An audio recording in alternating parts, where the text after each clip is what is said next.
बाजार गे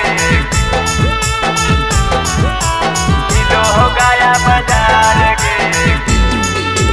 गलिया हो बढ़िया के छेना होठावा रसदार गे गलिया हो बढ़िया के छेना होठावा रसदार गे।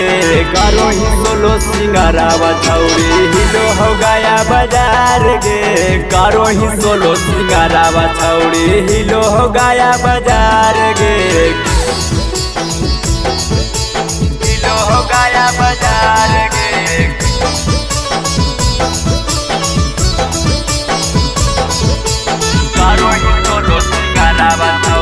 हिलो हो गया बाजार गे हिलो हो गया बाजार गे। पतरी कमरिया देख के डोलो हौ नजरिया जब जब घूमो ही छौरी से कपूरा बजरिया कपूरा बजरिया। पतरी कमरिया देख के डोलो हौ नजरिया जब जब घूमो ही छौरी से कपूरा बाजारिया। गलिए गलिए टोलावे टोलावे होला ऊपरा चार गे गलिए गलिए टोलावे टोलावे होला ऊपरा चार गे।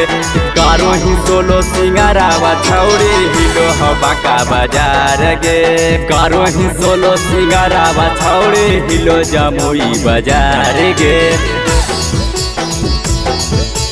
हिलो हो गया बाजार गे।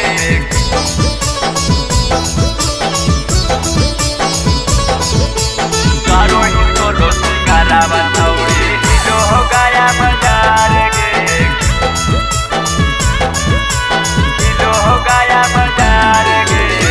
राइटर राभिया अभिषेक पड़ल हो पीछा कहिया पुरैनी छौरी दिला के हमारा इच्छा दिला के हमारा इच्छा। राइटर राभिया अभिषेक पड़ल हो पीछा कहिया पुरैनी छौरी दिला के हमारा इच्छा।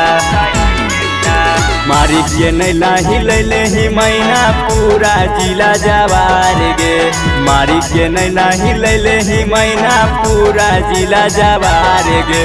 करो ही सोलो सिंगारावा छौरी हिलो हो बाका बाजार गे करो ही सोलो सिंगारावा छौरी हिलो जमुई बाजार गे।